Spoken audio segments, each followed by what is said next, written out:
All right, hello and welcome back to Season 1, Episode 4 of Borderline FPL, the podcast that constantly crosses the line between FPL advice and Premier League related banter. My name is Chris.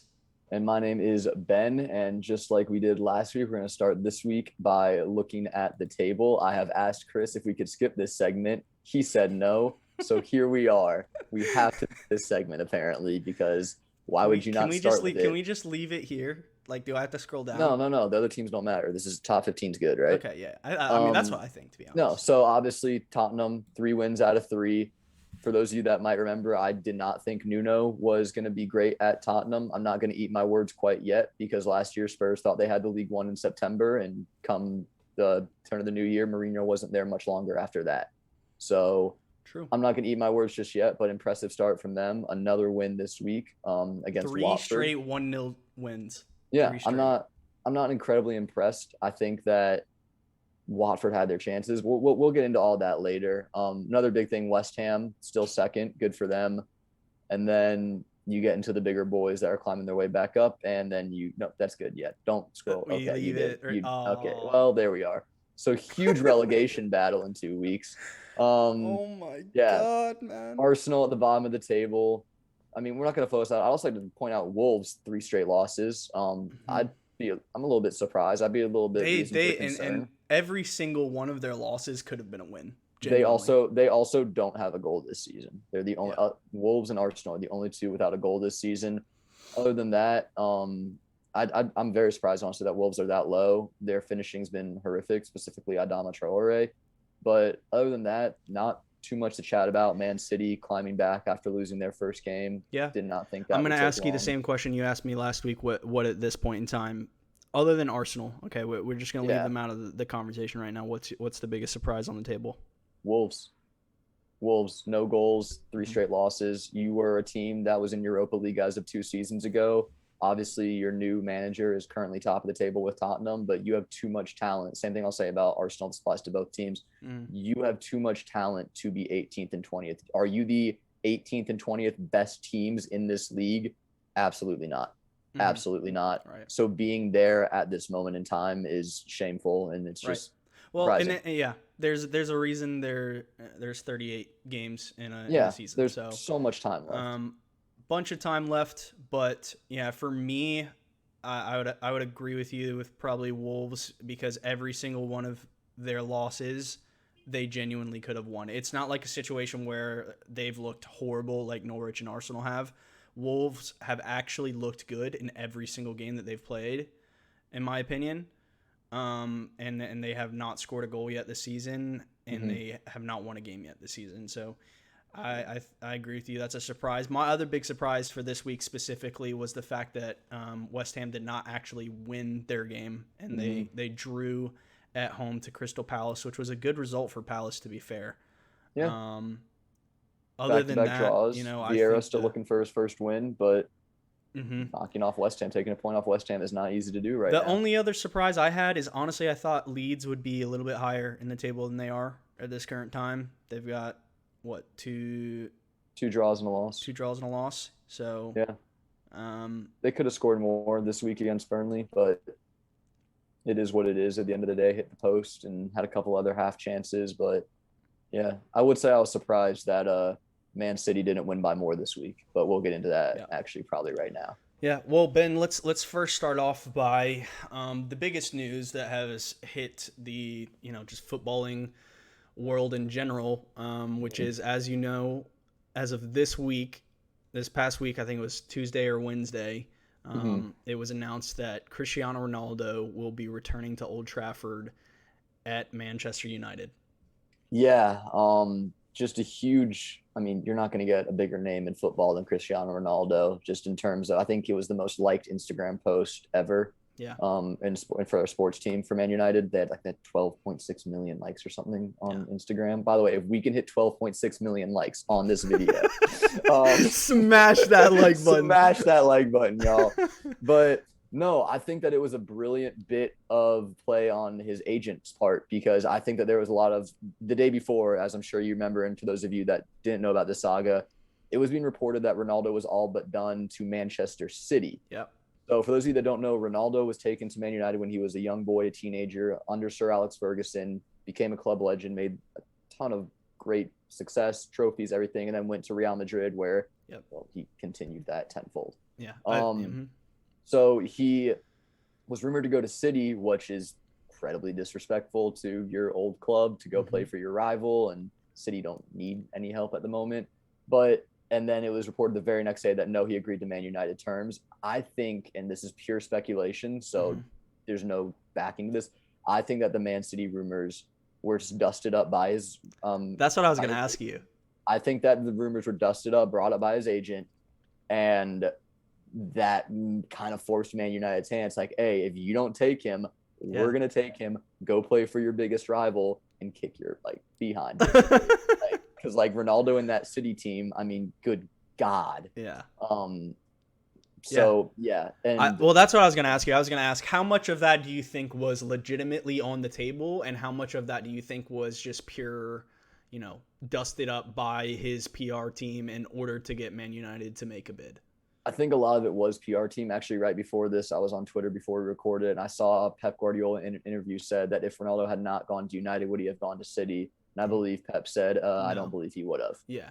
Well, I also saw something, and I don't remember the exact wording, so don't quote me on it or anything. Yeah. But it was essentially Pep was asked if he wanted Ronaldo at City, and he kind of almost said no in a roundabout way. Which honestly, it could be Pep saving face. We missed our transfer target. I'm not going to tell you that we wanted to get him, but Pep's a pretty straight shooter when it comes to everything. Well, honestly, I think at this point in time, City, they wanted to get Kane through, and Kane did not come through. And I think it would have been almost like a panic buy if they went out and got Ronaldo on those wages. I think at this point, some mad wages. I think at this point they should just wait it out and try and sign Holland next window or something like that. They're not struggling for goals at the moment. Yeah, they're not. True. Well, at least if they play us in Norwich every week, they definitely aren't. I'll tell you that much. Yeah, I mean, they're also, this is they played us, and they hung 5 on us, but without KDB, without Phil Foden, Sterling wasn't starting, Mahrez wasn't starting, so this is they'll be fine in terms of goals. If you're a Man City fan, you're okay. I agree with you. But other than that, enough about the table. I don't want to look at it. Let's get into the results of last week and start with the one that I don't want to talk about. Arsenal, Man City. Chris, do you want to take the lead? Yeah, I'll start off talking about this one. Look, I don't want to, we know if you've been watching the podcast, both Ben and I are huge Arsenal fans.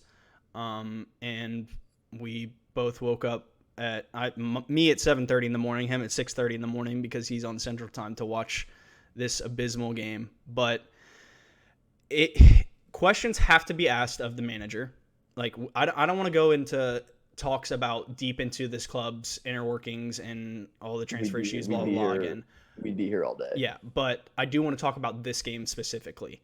And I know something that Ben's going to bring up, and probably his biggest issue, is the fact that Sead Kolasinac is starting at left center back in a 5 when quite literally he has been rumored to be leaving the club for the last 2 to 3 weeks. Possible offers from Fenerbahce in Turkey and maybe 1 or 2 other teams. I'm not sure. I've heard rumors of just tearing his contract apart. Yeah, the guy is just bad. He was a horrible investment. He had a good season in the Bundesliga right before we signed him, but he is just not up to par at left back or at center back.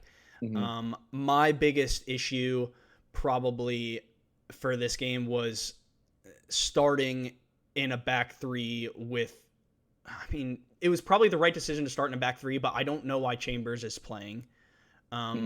I think Chambers is horrible. But then again, at this point in time, Arteta, literally, his choices at center back right now are Chambers, Mari, Holding, and I guess Sead Kolasinac. So that's bad, and horrible.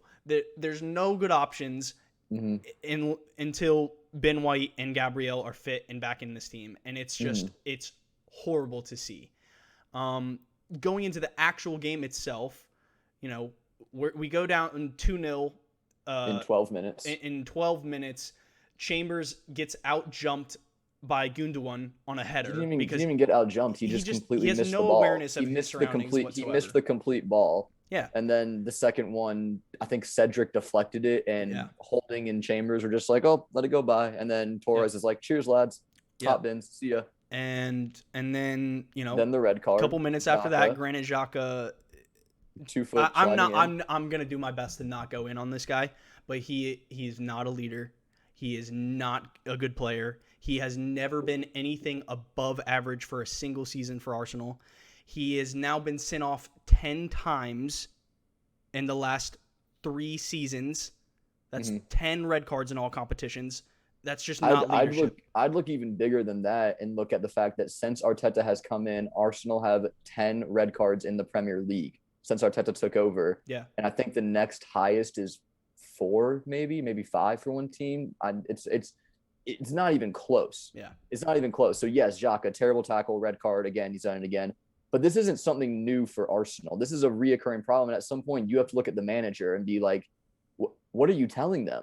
Yes and no. There has to be some discipline there. Yes and no.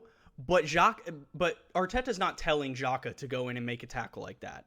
Like, that kind of thing. This guy's supposed to be experienced. He's supposed to be our experienced midfielder. And he's making rash challenges. He does it every single year. Every single year.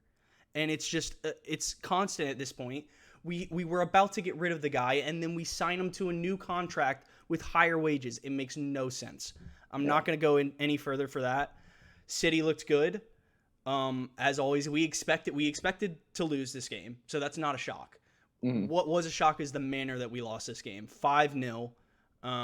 Could have been 8. It could have been even worse. Been 10. The biggest FPL highlights were Ferran Torres with 2 goals and an assist. Coming off, I think he finished on 16 points for the game week. I think he was the highest scorer this week. Highest scorer this week for sure. Big time. I think he's currently owned by like 2.5-3% of the game. So if you had him, congratulations. He's a great differential. I think a lot of people start paying attention to him now that he's started 3 straight games as City's number 9, which, as we know, Pep likes to switch up the lineup a lot, and he has started all 3 games at number 9, which is surprising to me, to say the least. I'm not sure if I'm still ready to say go out and buy him, because I think at any point in time, especially when KDB gets back into this team, KDB could play in a false 9. I think Jesus, if they want to give Mahrez starting time, can shift over to striker. Pep even came out with a quote last week saying we have 4 people that could play striker for us, and he said Torres, Jesus, Kevin De Bruyne, and who am I missing? Mahrez. Yeah. And Yeah. So, I mean, all in all, disgusting game from Arsenal. I think my biggest problem would not just be Kolasinac starting, because I don't want to dive in on that. You already said what you said. Yeah. But for me, it wasn't even lining up in the 5-back. It was just the complete lineup of everything. We have 3 center backs and 2 wing backs. And I would have rather just shifted Tierney into center back, where he plays for Scotland in a back 3 and is natural instead of Kolasinac, and play our new left back signing at left back. Or even go back to playing Saka at left wing back, man. Yeah, whatever. For this type of game. We could have done anything. But my other problem is, one of our brightest spots this season, there's been 2, you can say Tierney, 3 bright spots this season. Honestly, maybe, and no, I'm not going to say Leno. He's so hit and miss. But is Smith Rowe, it's Tierney, and it's Lokonga. Sambi Lokonga, the Belgian midfielder that we have. He actually just got his first Belgian national team call-up, so shout out Sambi. Didn't play. Yeah. He had brilliant first 2 games, didn't play. And I think that you're leaving Xhaka alone in the midfield. Xhaka's not a lone midfielder. Xhaka's not. He needs to play with a partner. That's how he's always played. So you're setting him up to fail. You're setting the back line up to fail by playing a back 3 of Kolasinac, Holding, and Chambers. And you expect that. Well, that's what made no sense to me, Ben. Is we're playing a back 5, right? We're playing a back 5. Yes. But to set up defensively, but then we're playing with 2 holding midfielder. Yeah, one holding midfielder. It makes no sense. It makes no sense. Xhaka's not. I mean, I don't care who you have, who's the best DM in the league. I don't care if maybe Conte, because he's everywhere. But go get any other DM from any other team that you rate. he's not going to be able to cover Man City's attack in the midfield by himself. Yeah. You're setting Smith Rowe and Odegaard as the 2/8s with Xhaka lying deep as the 6. It's going to fail. They're not going to track back. That's not their job. That's not their play style. That's not what they're told to do. So right. For me, it's the lineup, the formation. Everything was wrong. Tactically, we were all over the shop, and we got cooked for it. Yeah. I told you, even without the red card, we would have lost that game 4-5-0. We weren't stopping them. We weren't. Yeah, I mean, I think it maybe wouldn't have ended up 5-0, but certainly 3. They had 2 goals, probably in 12 4. minutes. They had 2 goals in 12 minutes when we had 11 men. Yeah. Or I don't think it's that insane to think they could have shipped 5 on us full strength. But either way, let's move on to the next one. Did you have anything FPL related that you wanted to talk about? I don't know. I mean, I'm for those who I'll talk about this later, but I might wild card this week, so I don't know how many Arsenal players will stay with my team. Mm-hmm. A good run of games coming up, which makes Tierney still potential. Ben White is going to come back and play every moment for this team because, good God, his replacements are not forcing Arteta's hand. Yep. And Smith Rowe might leave, but that's all I got. If you're a City fan, there's the Pep Roulette. We know about that. Yep. I kept Mahrez for this game week, assuming that he would start, but it looks like at this point in time, Jesus is playing on the right and keeping him out of the team with another goal and another assist this week. That's two game weeks in a row. Gabriel Jesus has returned a double-digit return for fantasy. He is currently 8.5 million striker forward. I think that's probably the only reason that he's not in people's teams at the moment is because striker slots this year I think are very valuable, and there's probably better options than him, especially considering he will get rotated throughout the season. Yeah. Gundogan got his goal. Rodrigo, not Ferran Torres, not fantasy related, but Ferran Torres, definitely one to watch. 7 million midfielder. He will go up in price over the international break. I'm almost certain of it. He definitely will. If you go for him, just know that it is very plausible that at any point in time, regardless of his form, he could just get plucked out of the team. That's just the way Pep teams are. That's anybody in this team, really. Yeah. Anyways, moving on. Villa versus Brentford. Ivan Toney gets his first Premier League goal of the season, as does the new boy, Emiliano Buendia. You, like myself, were both Ings owners, so good to see him continue with goal contributions. He had an assist for the Buendia goal. Yep. But you held on to Toney. A lot of people did not hold on to Toney. His price went down, and he did return. Yeah. I was happy to see Toney get his goal. I had a feeling that he would score this week. And we'll get into what transfers I was thinking about doing this week and what I did do this week later on. But he was under consideration of being brought out or taken out of my team, and I'm glad I held on to him. It was a bit annoying that he went on to get a yellow card for basically no reason in that game, so it took him I think he still got 1 bonus point, but he probably would have been top bonus in this game, and that yellow card sent him down to bottom bonus, which is annoying as an owner because he basically went from a 9-point return to a 6-point return. But it is what it is. That is all right. Emiliano Buendia took his goal very well. It was a situation where Brentford's defenders both tracked. I think it was Matty Cash who was coming and gave Buendia some space. He turned and curled it into the top right corner as a good finish. I think a lot of people, if they started with Buendia, probably sold him this week. So that's a tough fantasy return right there. Ings, like you said, continuing his run of points. He didn't get on the goal score sheet this week, but he got an assist. I think after this game week, people will be looking to bring him out of their teams in large margins. So not because he's not capable. He's fully capable of scoring against anyone. He does have Chelsea up next week, who at the moment look borderline impenetrable. Yeah. So that'll be a tough fixture for him, but he can score against anyone. It wouldn't shock me if he scored against Chelsea. Actually, at the moment, it would shock me because of how good they look individually, but he can return against anyone. Fantasy-wise, Ben, what stood out to you here? Not much. Ings continuing his form. Emi Martinez, might be mistaken, don't think he has a clean sheet this season yet. He got a clean sheet last week. Oh, for 1 week, yes. He does 1 clean sheet, but obviously he's one of the most expensive goalkeepers. If you have him, you might want to Yep. start considering Note cheaper on options. Emi Martinez. It was released today that Emi Martinez and Emiliano Buendia will be traveling with Argentina over international break. So it is possible. I'm not going to say it's confirmed, but it is possible that they do miss game week 4 next week. What is it? At home or away to? I think it's away to Chelsea. It's away, yeah, at Chelsea. So that may be an issue. So keep an eye out on it. If you don't have a backup for Emi Martinez, maybe a situation where you just say, downgrade a goalkeeper. You got to downgrade. Either downgrade a goalkeeper or just say I'm playing without a keeper this week because it's not worth for me to take that transfer. I think it's very team dependent. Because I mean, if you really think about it, if he was playing, do you expect him to keep a clean sheet away to Chelsea? Probably not. No. So is it worth making that transfer? No. Probably not. No. Yeah, that's about all I said. Tony did price drop to 6.4. I've taken a lot of price drops this week on the chin, which is rough because I like to build up value at the start of the season.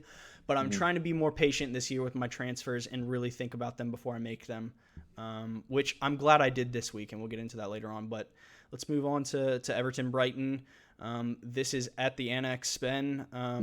Calvert-Lewin, Damari Gray continuing his fine form. He's looking to be one of the bargains of the season. 1.5 mil they got him for Leverkusen. Yeah. Scoring again. He's 4.5 in fantasy. 5.5. 5.5, excuse me, not 4.5. 5.5, but not a bad value. Definitely someone you could take a look at. That's 2 goals already this season. Yeah.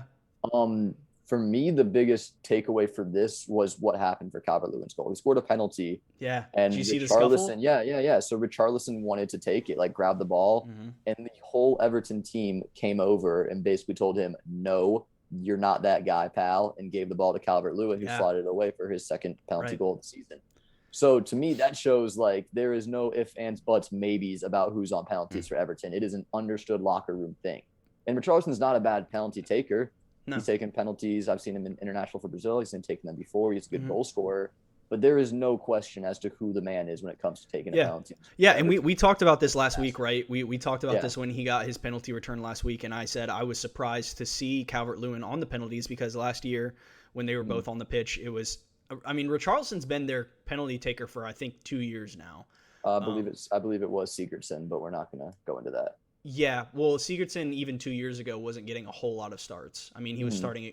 When he was on the pitch, he was taking them. But when he wasn't on the pitch, it was Richarlison. Yeah. So, like I said last week, I don't know if that's a permanent thing or not. It may have been a one-off game, but this made it clear.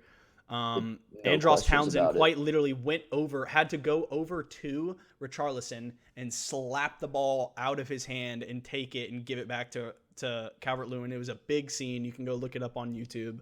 And then the captain of their club, Coleman, came over and literally had to have a stern talking to Richarlison and be like, look, DCL, Dominic Calvert-Lewin, is the penalty taker now. You need to get over it. And he slotted it away, which I was happy to see because I think it would have been bad if he missed that. It would have looked awful. It would have been. I think at the very least, Calvert-Lewin is the penalty taker for Everton until he misses one, and then maybe that's something to worry about. I still think he stays. At the moment, he's risen in price twice now. He's 8.2 million. Dominic Calvert-Lewin on penalties for Everton as well. We know he was the highest goal scorer in the league last year without penalties.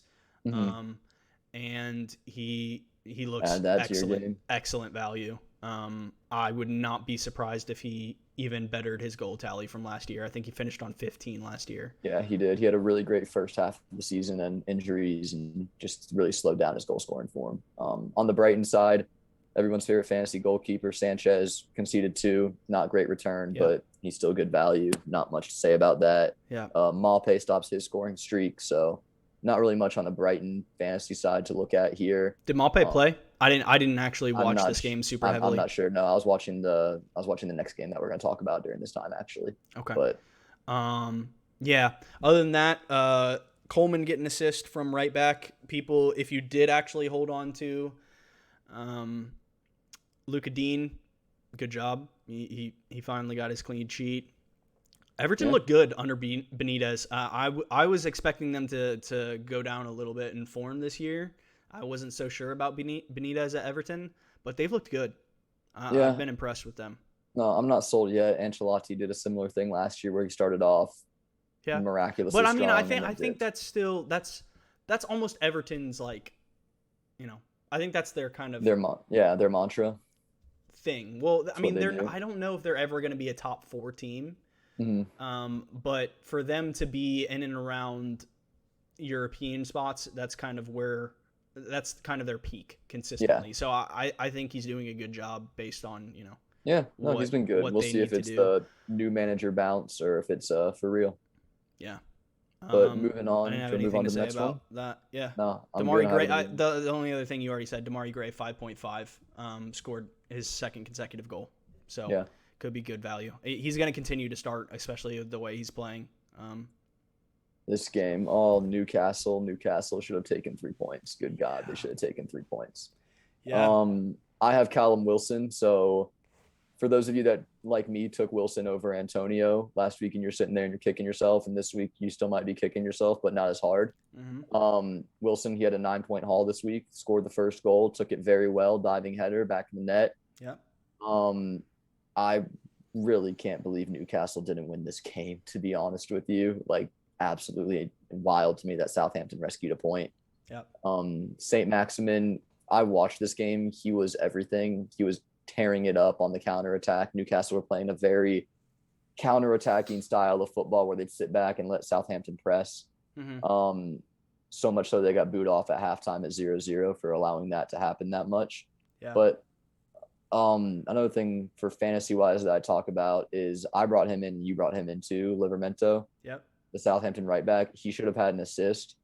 Jeopardy, pardon me if I'm pronouncing that wrong, missed a it's just Gineppo, but yeah. Gineppo missed one from like 3 yards away in a wide open net, just skied it, and Livramento provided the ball in. It was a great ball. I don't know how he missed it to this day. Yeah. Missed it this season so far, but potential. Well, the other big thing on Livramento is Kyle Walker-Peters, who was previously their right back, started this game at left back. Yeah, I saw that too. So that just further shows you Livramento is nailed on at the right back slot in this team right now. Yeah, if you're looking for a cheap 4.5 million defender that's going to start, he was 4.0. Now he's 4.1. He rose in price. Oh, he was 4.0. I got him when he was 4.0, so I'm happy with that. Rose to 4.1. So yeah, but if you're looking for a cheap defender, that's the guy in my opinion. I think he'll get assists as well at some point. Mm-hmm. Other than that, like, credit Southampton for the comeback, but it should have never happened. How did Ward-Prowse score? Was it a free kick? I didn't even see it, or was it open play? I think it might have been a penalty. To be fair, I might be mistaken on that, but I think it was a penalty. Okay. I need to go back and watch that game, to be fair. Yeah, did Frazier assist Wilson, or did he assist St. Maximin? Frazier assisted St. Maximin. Murphy assisted Wilson. I was about to say that Bournemouth connection from a couple years ago. Murphy headed it down to Wilson. It was a header to a header, and then Frazier assisted St. Maximin. Cool. But St. Maximin, I'm mad he's listed as a forward, even though he plays forward, because if he was listed as a midfielder, he's someone I'd look to bring in. Yeah, well, he's been a midfielder. I know, that's what I'm saying. He's been a midfielder forever, but now they basically took him out of the game this year. It's fair. He does play forward for Newcastle. Yeah. They play a 2-striker system, so it's fair. I just wish that they would allow it to not be fair and put him in the midfield, because he's incredible, man. Yeah. He's an incredible player.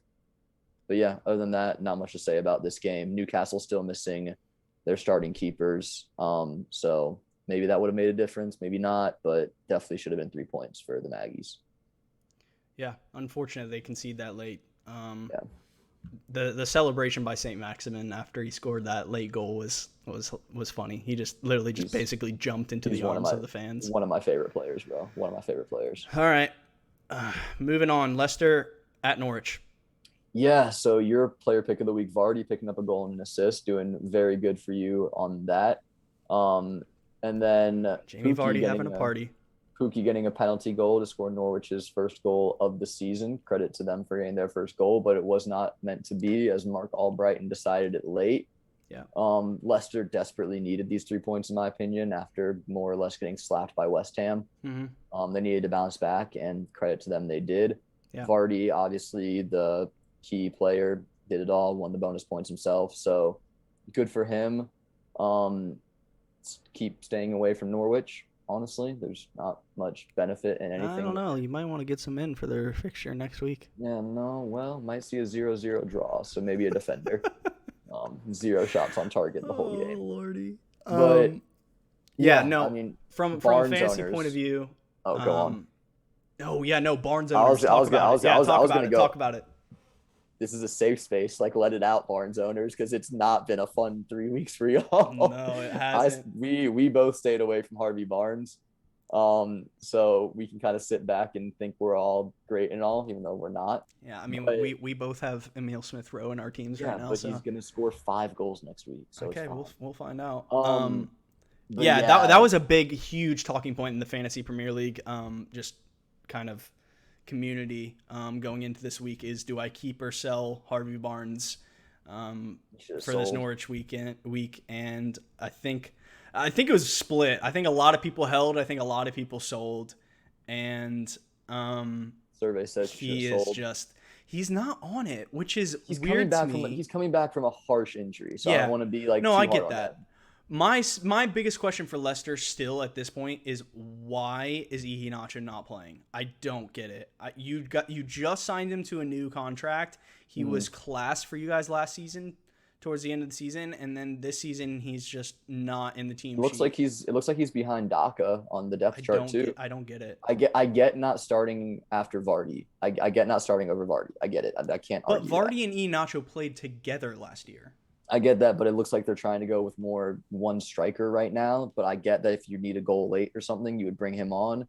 But they're not. They're bringing on Daka, the new signing that they just made. Right. I'm just as puzzled as you are. I don't have an answer for you. I'm sure Leicester fans would also love an answer. Right. I don't know why Iheanacho is just not liked by Brendan Rodgers. If I were him, there's 48 hours, 50 hours left in the transfer window roughly. I'd be being like, look, if you're not going to play me, let me go, because I can play. Yeah. So we'll see what happens. But Vardy, obviously the instigator, not much value outside of that. I have Schmeichel, so the penalty really hurt my clean sheet. You would have been buzzing if Schmeichel saved that. I know, because they get massive points for that. Dude, I think Schmeichel's the best penalty saver in the Premier League. Genuinely, I do. He's up there. I think he's the best. What he's done, not just in the Prem, but at an international level, I think he's the best when it comes to penalties. Up until this year, I would have said he's clear of anyone, but actually Pickford at the Euros was actually really good at penalty saves, which surprised me because I don't rate Pickford at all, to be honest. No. But maybe I need to change my opinion on that. Yeah, Vardy coming in with a 12-pointer, goal and assist, looking good. I don't see a lot of people sticking with Vardy throughout the season. It may be like one if you brought him in this week, well done, because I mean, I would have loved to have brought him in this week. I definitely thought he would do well against Norwich. But tough. Pukki getting his first goal of the season. Of note, Pereira, 5.5 defender for Leicester. I did say if you were going off Luka Dean, he's one to look at. Got the assist. He did get the assist. Honestly, without that penalty, he would have had a clean sheet as well. He would have been probably highest scoring defender of the week. Yeah. I still really like Pereira at that price. I think he's a great pick. Yeah. Definitely some value there. Not much value on the other side for Norwich, honestly. They're the ultimate yo-yo club. I think they're going to do it again this year. We both predicted that. So. Yep. All right, that's all I had to say about that. Let's move on to this game. This is a really good game. Antonio delivers again and again and again. And again. This game makes me sad purely because, and we'll get into it later, but I had Antonio as my captain and I switched it off of him last second. There it is. Yep. So this was rough for me. I did think Antonio would do well. There was no question in my mind that he would do well. This game, I thought he would score. I was banking on him not getting a double-digit return again. He is the only player in the game to return 3 straight double-digit hauls, and he is just absolutely on fire. His goal this week was brilliant. It just fell to him in between 2 defenders. He muscled off, I think it was Joel Ward, and then just fires it with his left foot in the bottom left corner, near posting the keeper, And it was just like he's playing with so much confidence, man. It's unreal. He has become at one point West Ham United were playing this guy at right wing back, Ben. That's facts. That's actual and facts. He has become an all-around top-notch striker in the Premier League, and I just love the guy. Fornal's getting on the sheet again this week, getting a goal. Yeah, Creswell with an assist and Antonio with an assist. They look good. I was surprised to see them draw, but Ben, Conor Gallagher. Yeah, 2 goals for Gallagher. Good for him. Credit where it's due. Palace still in the market for a striker right now, actually. Mm-hmm. That's something to keep an eye on from an FPL perspective, because the names I've heard linked are Arsenal's Eddie Nketiah, that apparently they tabled the 10 million offer, and Arsenal said we want 20. Mm-hmm. Can they find middle ground? They have 48 hours to do so. Yep. And then Celtic's Ousmane Dembele, the French striker playing in Scotland right now. Yeah, he's a good prospect. So we'll see how that shakes up if they add a new striker, because Benteke isn't young. Ayew, I don't rate him at all. I told you earlier, he scored 1 goal last season. He had 9 the previous year and then 9 the year before that. So his goals have dried up massively. Yeah. And they need a goal scorer, but I mean, credit Gallagher. If you had Gallagher in your team for whatever reason, well done. Good on you. 5.5 million midfielder. I mean, I think a lot of people thought he was going to be more box to box, but he has definitely taken a role in this attack for Palace. It's very obvious that the manager wants him to move forward with the attack and initiate that. He was getting in good positions in the box, almost as if he was playing a striker role.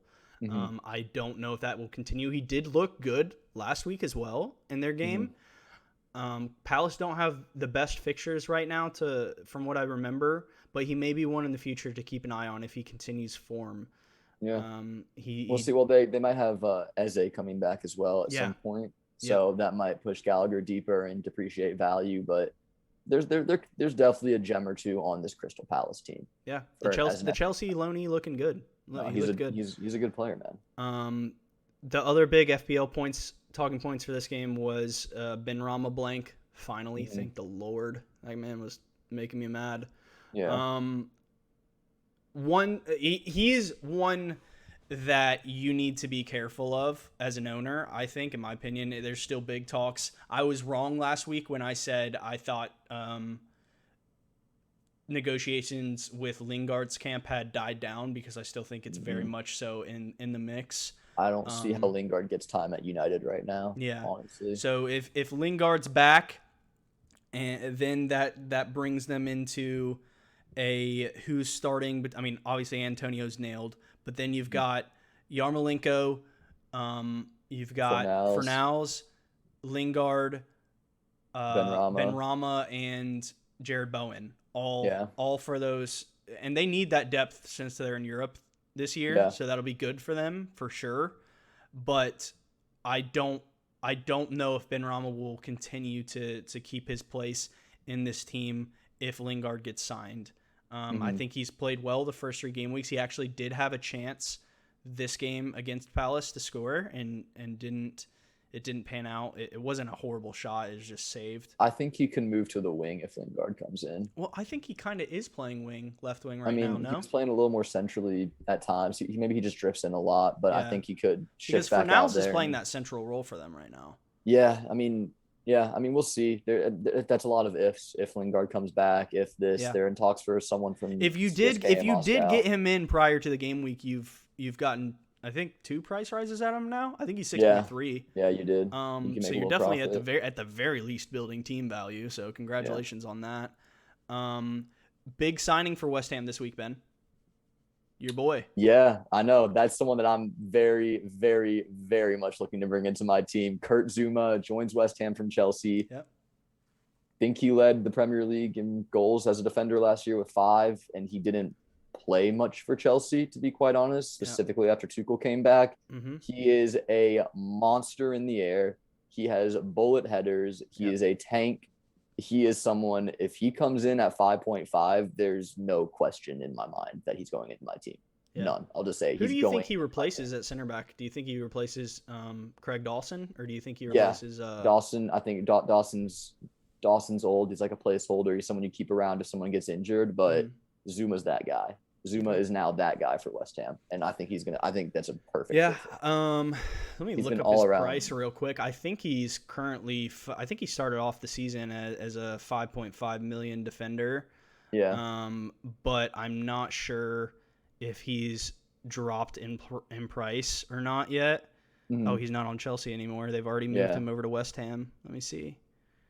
Kurt Zuma 5.4, so he has dropped in price. Yeah, that's happening. I He's don't know coming if in. he'll start right away next game week, but I think he will because there's an international break, so he has time. yeah. Oh, true. Very true. Yeah. So there's an international break going in this week, as we know. Yeah, So it'll so be no 2 weeks no fixtures this weekend, but yeah. until Prem resumes. And The then big game of the week. blockbuster of the week, Ben, Yeah, at Anfield. yeah. Kai Havertz with a brilliant header, and then the drama of the red card penalty. We talked about this to extent. We talked about this so much. We talked about this so much in the group chat. It was a nailed-on red card for me. Okay. Nailed on. Like his hand moved the ball forward. He is on the goal line. Denial of a clear and goal scoring opportunity with his hand. Yeah. If you give the penalty in that situation, which he did, then you have to give the red card, which he also did. I have no problem with the call. If James had his arms behind his back and that ball hits his knee, I think it goes in the net anyways. Yeah. I think it was going back. Do you want to talk about, I would like to talk about, just to educate the viewers, because this is something that I didn't know. What's called the double jeopardy rule in soccer. Just go into depth a little bit about that. So the double jeopardy rule is basically if you're foul a player in the box and you're the last man back, but if you're making a genuine attempt to play the ball and not just like clip the player or take his legs out, right, you won't get a red card because you're making a genuine attempt to play the ball. But that is on tackles, on handballs in the box that are denying of a clear goal scoring opportunity, such as a ball moving into the net and it hits your arm, hand, red, done. No questions asked, no debate needed. You can go to VAR if you really want to confirm it, but there is no debate about that. That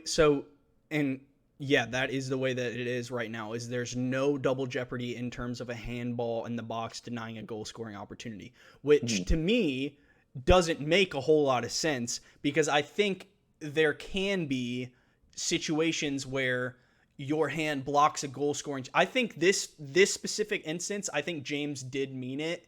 You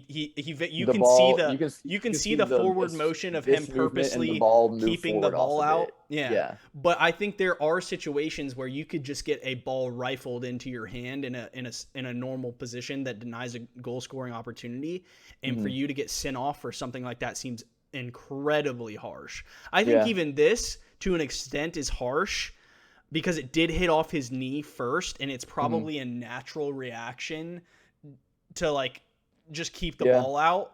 So I still think the red is harsh, but at this point in time, like Ben said, if you're giving a penalty for a handball in the box denying a goal scoring opportunity, it is an automatic red card, which is why I was so surprised when I saw Paul Tierney, I think it was Paul Tierney who was refereeing this game, walk over to the monitor, and he looked at it for like literally 2 seconds. Well, the biggest thing for that was he didn't look at the video, he looked at a still. Right. He looked at a still picture of the ball like hitting James roughly here, and he walked back out. Instantly pulled out the red card, and I was lost. I was lost. But that's why, because it's a red card or a red handball on the line, denying the goal, red card. Right. So, I mean, there's your rule in action right there. Yeah. Other than that, fantasy perspective, Salah, 10 points. Shout out. I own him. That's why we have the penalty takers in our team. Him. Everybody owns Salah. Yeah. So, good on him. He got the bonus points as well. Havertz with a brilliant goal from the corner. What a flicked header that was. Yeah. Lukaku owners, you may have brought Lukaku in. I would say this: if you brought Lukaku in, you did not bring Lukaku in just for this game against Liverpool. You brought him in because you know he's going to have a great season. Right. That being said, he had some chances this game. Obviously, when you go down to 10 men, it's difficult to create chances. Right. Difficult to create chances against Liverpool in general, to be fair. Yeah. But it's okay. It's Liverpool. It's 1 week. It's not the best. Sure. It's not a great return, but it's okay. A lot of people probably brought in Reece James, funny enough, after his performance against Arsenal. Tough. That is tough. That's highest scoring defender to literally. Hey, he still got the assist for Havertz's goal though. He did. He took the corner, but that's a tough one for sure. Getting him in and then him just getting an instant red card. It reminds me of a couple years ago when Son was just on one, and everyone brought in Son for their game against Everton, and then he went and got a red card. Geez, that was the Andre Gomez game. Yeah. Andre Gomes game. But Good yeah, Lord. that's tough. If you went in for James at 5.5, I think he actually went up to. Actually, he might still be at 5.5. He might be at 5.5. Might drop in a little bit because he's out for a while. Kai Havertz has dropped not only once but twice in price. He is now 8.3 million in FPL. Yeah. I think he will be in my team come game week 7. Bold, but yeah, either him or Mason Mount, because I think at that point I'm gonna want a Chelsea triple up with their fixtures. Chelsea looked good. Hanging on to that 1-1, all things considered, big by them. They look defensively outstanding. Big FPL-wise value here is Marcus Alonso has started 3 consecutive games for Chelsea Football Club at left wing back, keeping Ben Chilwell out of the team currently, who was starting for them in the Champions League final.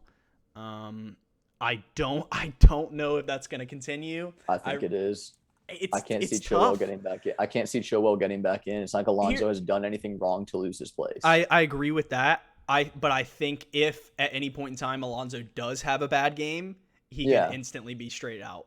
So it's, if you are going in on Chelsea defense either early right now, considering they still have somewhat tough fixtures, I would probably lean more towards Rudiger, just because he's going to start every game week. He's nailed. Thiago Silva might be another decent shout. Thiago Silva hasn't started for them. He started last game, didn't he? No, against Liverpool. He came on. Maybe he's getting back to fitness. Because right now it's currently a 3 of Rudiger, Aspi, and Christensen, who's actually started every game for them. Yeah, Aspi, not a terrible shout, not as much of a goal threat, but you're not bringing them in for the goals. The only thing with Aspi is just as good as an option as Rudiger. He's just 0.5 more. Because Rudiger's 5.5 and Aspi's 6. I can see Christensen losing his place to Thiago Silva. That would not shock me. That would not shock me at all. So we'll see. Good value there. Alexander-Arnold looked great again this game week, in my opinion. He didn't get any returns, but he looked good. That's why, I mean, he pulled a Luke Shaw and got 2 bonus points this week for doing nothing in terms of actual fantasy value. But he looked good. One thing I noticed tactically from Liverpool's point of view is who's the young lad who's played in midfield for them? Harvey Elliott. Harvey Elliott has now started 2 consecutive games for Liverpool. He's a player. He's good. A player. He took some corners off of Alexander-Arnold off the right-hand side, which you would think may affect Alexander-Arnold, but every single time he took one, he actually just played it short to TAA in order for him to get a better cross into the box. So still good value. The only thing I consider maybe he comes out of the team for me at any point in time is if I'm trying to fund all these huge big hitters up front. Yeah. And Liverpool will go into like a maybe tough fixture run. Last thing I'll say about this one is Firmino was subbed off before halftime. He was. And that was pre-red card. That was pre-red card. Firmino started the game. Chelsea were I don't think that was tactical, Ben. I think it had to do something with injury. For real. I thought because I disagree with that, because he went straight to the bench and not the locker room, which makes you think there was no injury and it was tactical. But he was hobbling off a little bit. Did you see it? I saw him walk off. He looked like he was fine. And if you are injured, you typically go back to the locker room to get examined by your team doctor. Maybe but he didn't. He walked up straight to the Klopp bench, just got bold with an early. Down. Yeah, maybe he got bold with an early I think it was tactical. I think it was tactical, in my opinion. And if there's a report that proves me wrong, so be it. But I think it was tactical. I'm gonna keep an eye out on that, because if Jota's the starting striker, that's scary. If Firmino is ruled out for any given 1 to 2 games, he probably will come into my team. Jota's value is insane. He's a goal scorer. He has risen in price, so he's 7.6 million midfielder now. Mm-hmm. But Salah actually got a price fall last week, because apparently a good amount of people sold him ahead of this game week. Good job. He's back down to 12.5. Doesn't really matter. Yeah, he's not leaving my team. He won't move from my team ever. He's not leaving. He's staying in my team 24/7. That's all I had to say. Good result by Chelsea. I think Chelsea are the team to beat this year. I I still have City. I still have City. I mean, I predicted City at the start of the season to win the league. Chelsea may change my mind midway through Yeah. this Oh no, season. they're class. They are class. But anyway, Sunday's fixtures, today's fixtures. Yep. I'm a Bamford owner, so this was very positive to see. He scored a absolute tap in deflection, very easy goal, but it's 6 points to the good. It is. Chris Wood scoring for Burnley. Not much, honestly, on the Burnley side. Actually, no, I'm wanting to take that back. There is a transfer that I want to talk about that is something that I'm intrigued in. Maxwell Cornet is a left back for the Ivory Coast, and he has just been signed by Burnley. Now, no, it gets better. So Cornet is now Burnley's most expensive transfer ever at, drumroll please, $15 million pounds. That's it. That's their most expensive transfer ever. And yet they're a staple in the Premier League. What does that say about Sean Dyche? Sean Dyche is I genuinely think he's one of the best Brexit managers ever. You are not going to find a better manager than Sean Dyche if you want to stay in the Prem year after year and just not spend money. Yeah. But the interesting thing about Cornet that I know, he transferred from Olympique Lyon in France.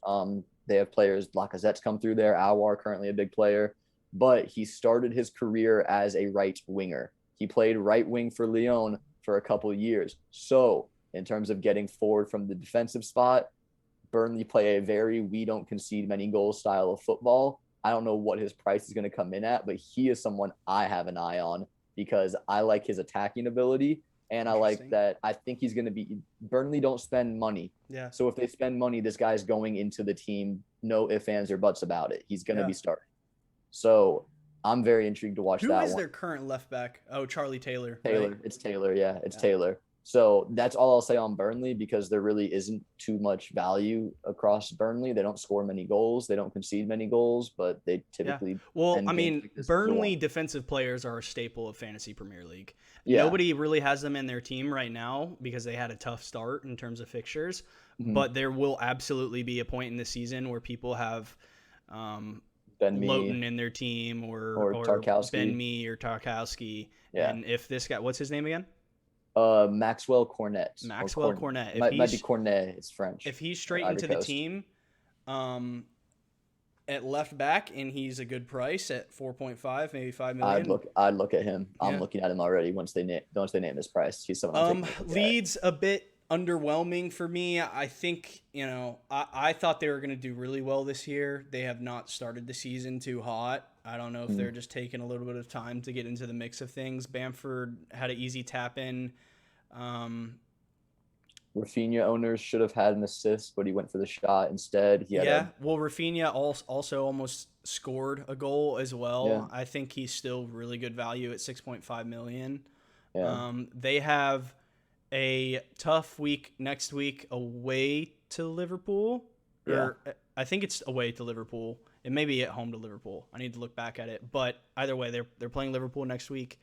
But after that, they have a really good sustained run of fixtures. We went over it last week. We'll take a look at it again in a little bit.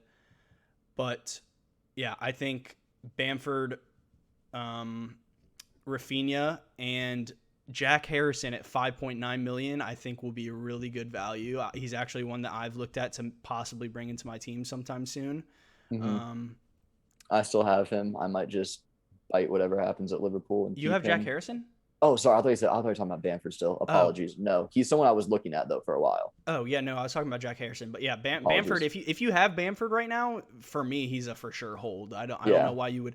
The only reason I could possibly see you transferring him out is maybe if you just like the rest of your strikers and you desperately want Dominic Calvert-Lewin or maybe a Cristiano Ronaldo, which we'll get to in a couple games. That's our last game, yeah. But I would keep. I think he's gonna score goals for them. He's always in the right place at the right time for them, typically. Yeah, that's more or less all I have to say about this game. Yeah, honestly, Rodrigo starting as the 10, interesting. And then over to this one. For those who don't know, I captained Son this week. My guy, world class finish, lad. World class finish by Son. Great performance from him today. So that helped me. He was also my player pick for this week for the one. Chris obviously got more points. He picked Vardy, but Son did not disappoint me this week at all. The goal, the bonus points, I'm happy with him. I hate it. Watford, you can talk about Josh King if you want. You can talk about Dennis. Sarr is someone Chris has definitely been flirting with for a little bit. Yeah. He might bring him in.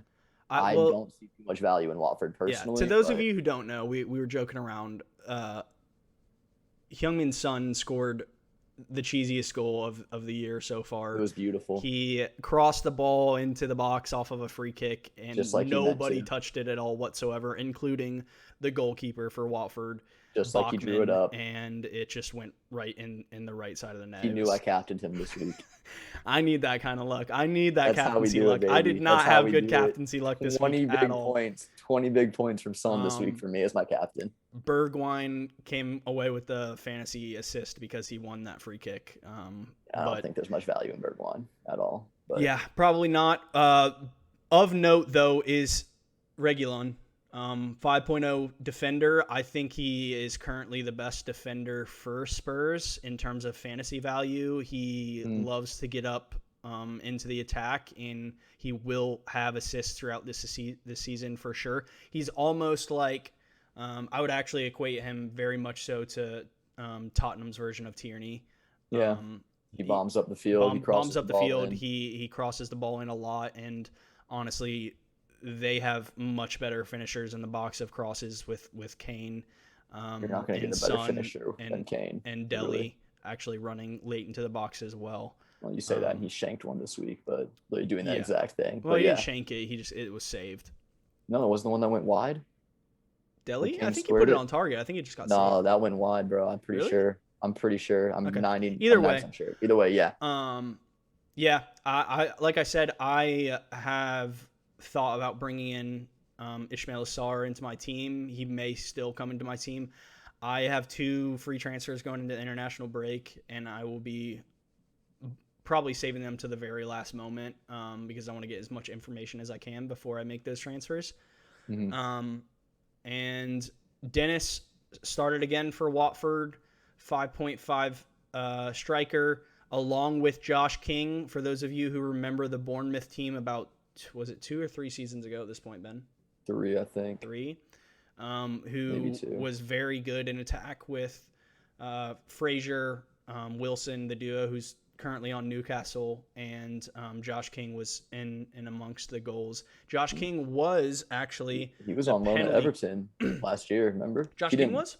Yeah, Josh King was on loan at Everton. Did he play a single minute for them? Very few, but he was on loan for the second half of the season at Everton last year. I know, yeah, it's crazy. He's back. Josh King, when he was on Bournemouth, was the penalty taker over Callum Wilson, actually. Mm-hmm. So I don't know if he's on penalties for them or not. Watford will get penalties awarded to them with the likes of Ismaila Sarr running at people in the box. Mm-hmm. But he may be value later on the season. I'm not in love with him at the moment. Yeah. Troy Deeney still yet to start a single game for Watford. I think he'll continue to be. I think he's a backup. Yeah. I think he's a locker room backup guy. I don't think he knows he's not in the prime of his career anymore. I think he's a backup striker, locker room presence, face of the team kind of guy. Yeah. The only thing I would say is he started today against his former club, but Sissoko transferred from Spurs to Watford like 2 days ago or something, and then he started for them today. 4.5 million midfielder. Yep. I think he's going to be a constant starter for this Watford team. Yeah, maybe some value. I could see him being a rival to like Zuma. If you have a 4.5 slot just for your bench and you want somebody starting every week, Sissoko might actually offer more goal threat than a Zuma. So we'll see. A bad pick on wild card if you're considering a 4.5 slot.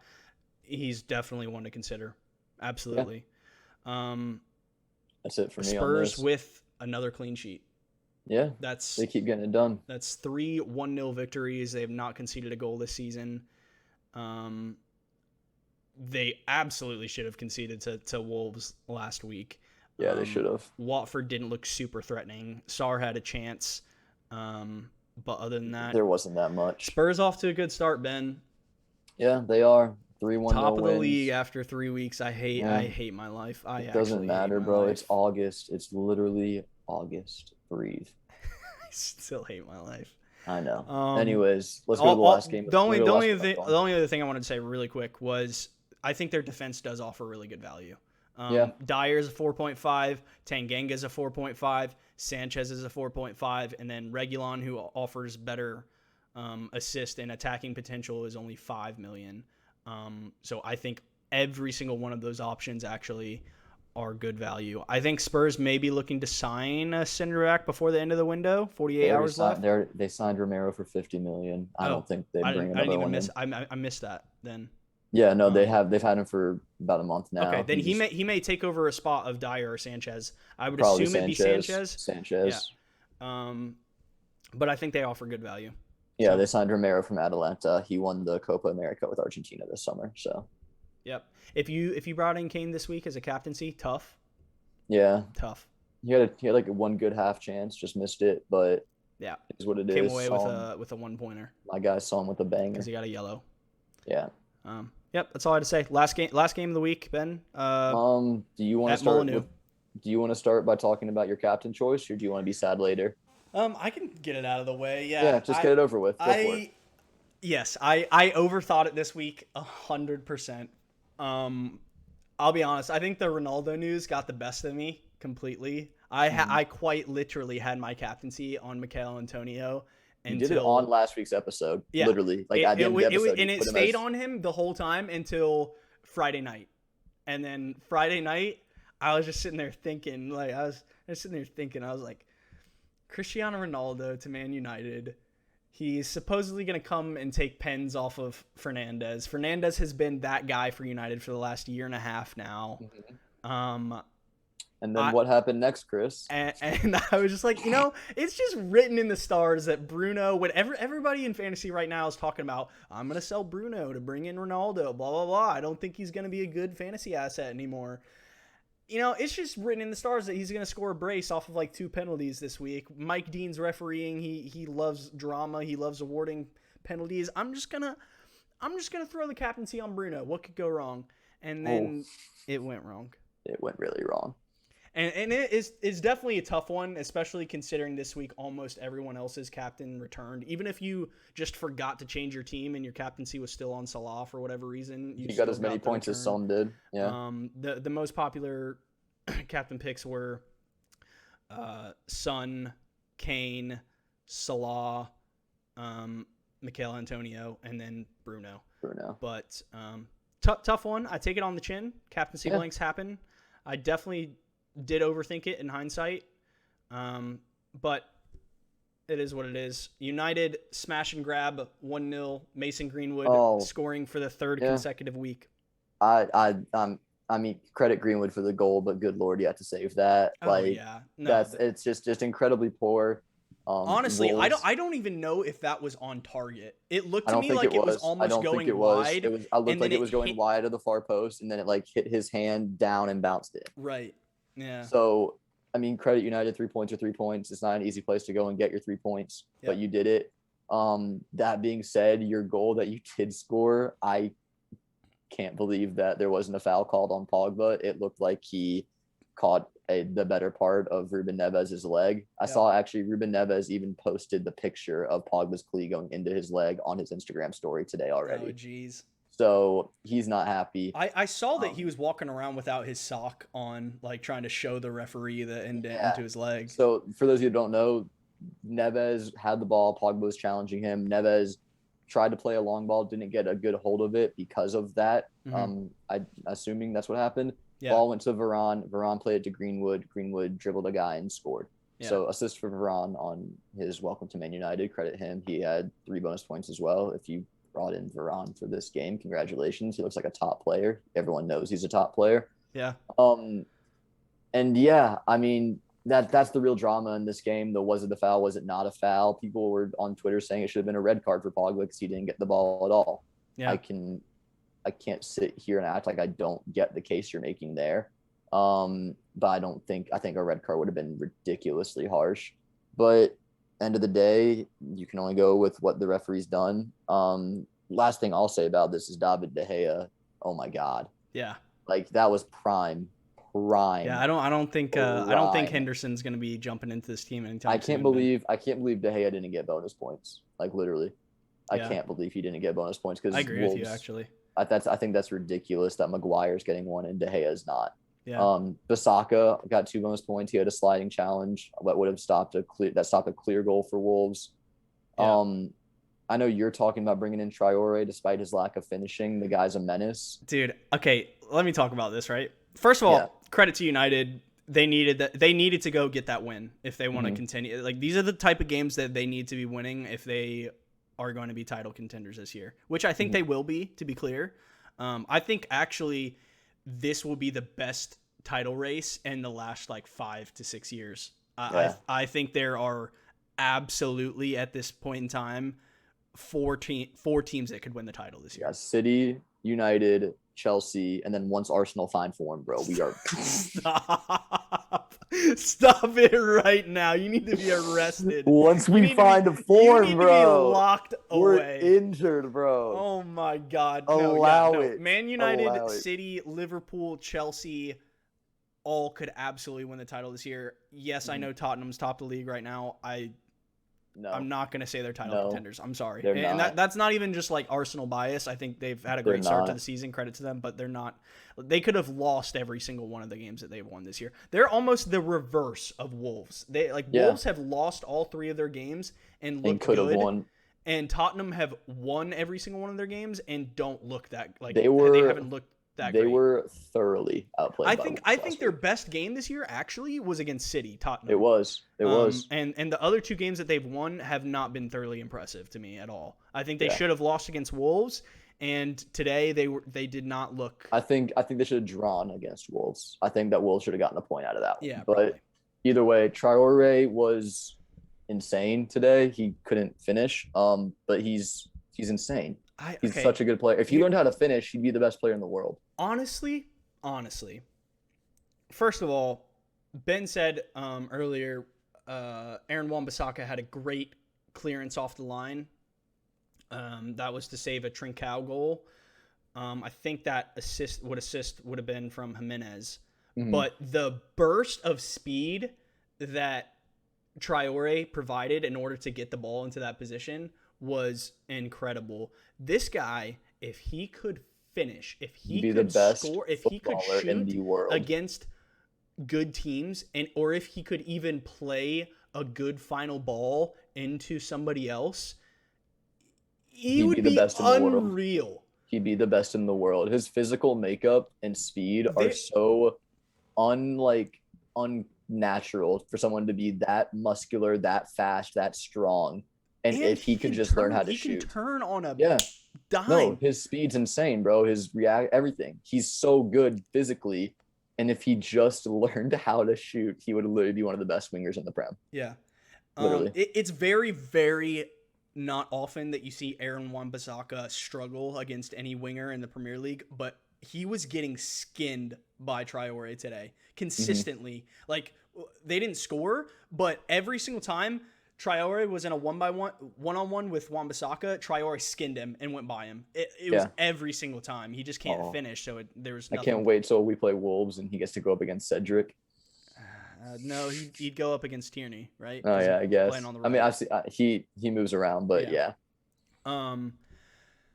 Ben, we got to talk about Cristiano Ronaldo a little bit. I meant to actually start off the pod talking about kind of transfers. We had a question recently for the podcast to talk a little bit more in depth about transfer business, what the meaning of transfer fees are between clubs. How does that transition into contracts individually with players? Mm-hmm. So real quickly, we know that Man United has signed Cristiano Ronaldo to return to Old Trafford and could possibly start next week against Newcastle at home, which, good Lord, unreal if that's the case. Yeah. Go into depth just a little bit about, just for our viewers, just about what transfer business looks like in those type of terms. So basically how it works is there's 2 things that need to be completed. There's the fee with the club, between the clubs, and there's the player's personal terms, the contract that he will sign when he joins the new club. Right. And very typically you agree with personal terms first before you agree to a fee with the club. The club allows you to speak to the player.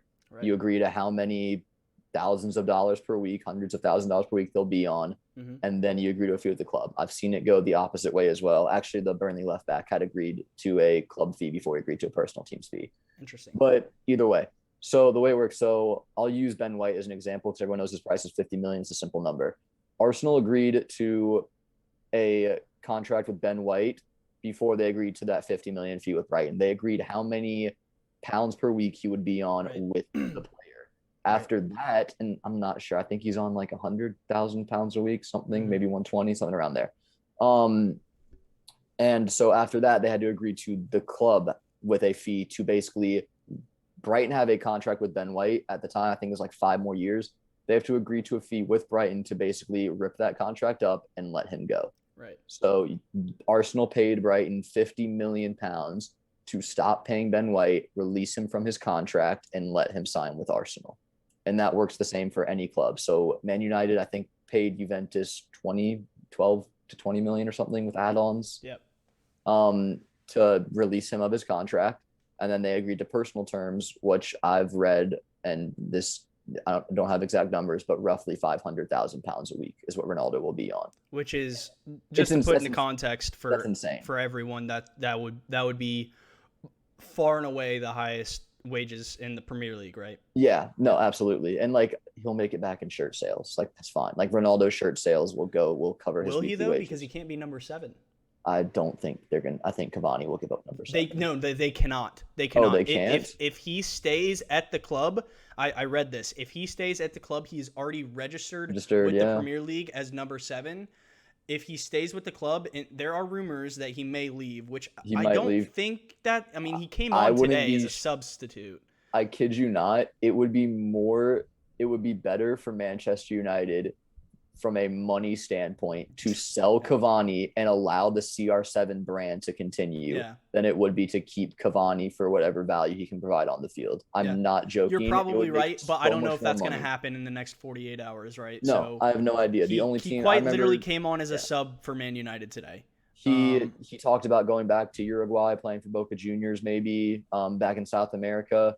I've heard rumors if he wants to go back there last year before he signed his contract extension. So maybe those heat back up. But as things stands, if Cavani becomes or stays as a United player, Cristiano Ronaldo will not be number 7 for the first time. He can't be number 9 either, can he? Do they have a number 9? Is it Martial? Yeah. Yeah. So it'll be interesting to see what number Cristiano Ronaldo comes Martial taking Ronaldo's number is comical. I mean, it's more comical that Edinson Cavani took his number, to be honest. But I don't know. Either way, it's we'll see what happens, what number he gets if Cavani leaves. They won't announce it until the transfer window ends in case one of them leaves. I do want to talk just a little bit more in depth about this game, just from a fantasy perspective. Also from a tactical perspective, Paul Pogba, who started off the season with 5 assists, the most of anybody else. Obviously, he had the 4 assists in their first game, and then he had another assist last game. Was starting in this almost like left wing, left attacking mid role for them in the first 2 games. And this week, we saw him get pushed back into a number 8 role, playing alongside Fred and looking much less of a fantasy threat because they started their front 3 were Greenwood. Who was it? Sancho and who else? Daniel James. There you go. So it was Sancho actually playing off to the left. It was Greenwood up front, and James on the right. It was James on the right, and then obviously Fernandes in behind them, and Paul Pogba was pushed back into the 8th. I think that's going to continue. Unfortunately, I don't think James is going to continue, but right. But I think what it's going to look like now with Ronaldo, and this is just my point of view. I could be wrong. I think Ronaldo will start up top, obviously. I think Greenwood is playing so well he can absolutely not be out of this team right now. I think he's going to play on the right, and then I think Sancho will continue on the left. When Rashford comes back, it'll be interesting to see how they navigate that, because Rashford's typically off the left and Sancho typically plays on the right, but he played on the left today for Man United. Looked a bit off the pace, to be honest. He came off. He had a bad game. He had a bad game. You can say it. Sancho did not play well today. Yeah, I mean, he's 9.3 million. I think he will do well at some point this season. He might struggle. Coming from Dortmund and running the Premier League isn't for everyone. I mean, maybe the Bundesliga tax. He may be He may be a Yeah. Werner 2.0, Ben. Well, I mean, look, some players can come from Dortmund and come and win the Golden Boot, and others can't. That's all I'm gonna say. There we go. That's all I'm gonna say. Yeah, that's the last thing in terms of fantasy perspective I wanted to provide is if you did bring in Pogba, which a lot of people actually did. I think he's up to 7.7 million. He's risen in price twice. Yeah. I would not if he's going to continue to play this number 8 role instead of the left attacking mid or left wing role that he was playing in the first 2 game weeks. I don't think he's much of a fantasy option anymore. Yeah. The other big talking point is, Ben, do you think Ronaldo comes in and takes penalties away from Bruno Fernandes Yes. or no? Yes. Okay, why? Yeah. Because he's Cristiano Ronaldo. Like, do you really want me to go in on this for a minute? Yes. Cristiano Ronaldo will take the penalties. You cannot show me a team in the past decade he has not taken penalties. Here's a question I have for you, and I would assume the answer is Ronaldo. In Portugal, when they play internationally, Ronaldo's on penalties? Yeah. Not Bruno? Yes, Ronaldo, he led the Euros in goals this year, or tied with Schick, actually, and he took 3 of them were penalties. Okay. He took penalties for Portugal. Yeah, I don't – we won't know until the first one happens. We won't know for a fact. I think a lot of people are assuming he's going to come in and take penalties off Fernandes, and free kicks. And free kicks, which does drastically lower his fantasy value in all reality. I can't see Bruno continue. Like, he's done nothing to lose that spot. Mm-hmm. I mean, he's been brilliant in terms of penalties since he joined. Yeah, no, he's only had like 1 saved ever, and that was against Newcastle. Yeah. But so he's done nothing to lose that spot, but also like it's Cristiano Ronaldo. Okay, here's my second question, follow-up question. Mm-hmm. Do you think Ronaldo, they still haven't finished his medical. He's been announced as a United player. Fantasy Premier League actually tweeted out they're not going to release his price until his medical's gone through, and he is quite literally, you see him in a United kit. That type of announcement from United. So, number 1, my question is, what price do you think Cristiano Ronaldo will come in as? Number 2 is, do you think he starts right away at home to Newcastle after the international break? He's got 2 weeks. Do you think he starts? 12.5. Okay. And yes. Okay. It's not like he's coming off of a summer where he wasn't doing anything. He played for Portugal. He was playing for Juventus as of 2 weeks ago. He's in shape. Yeah. You don't get an in shape Cristiano Ronaldo and put him on the bench. Yeah. I agree with you. To me, it's that simple. I think a lot of people, number 1, I think I'm at the point where my price, I think it's going to be, I think FPL could possibly price him at 12. I've heard rumors of that. I think he needs to be 12.5. If they did 12, he'd be in everyone's team. And honest to God, I would not be shocked if he came in at 13. I wouldn't be shocked either. I think that'd be a bit crazy considering he's 36 years old and he hasn't played in the Premier League in years. Mm-hmm. But I also think they could get away with it because he's Cristiano Ronaldo and everybody's going to want him in their team. Yeah. No, it's totally fair you could say that, but I think 12.5, and I think, he's got to start. Well, here's my thing, right? He's got to be priced above Lukaku at the very least because he outscored Lukaku last year in Serie A. So Lukaku's 11.5 million. That would mean Cristiano is at the very least 12, which I don't think anybody assumed he'd be less than that anyways. And I think he'll most likely be 12.5. I think that's the best guess. The discussion around will he start at Newcastle next week, or actually at home to Newcastle 2 weeks. in 2 weeks? Yeah. Is he's 36. Does he come straight into the team? A lot of people like to come off their bench as a debut.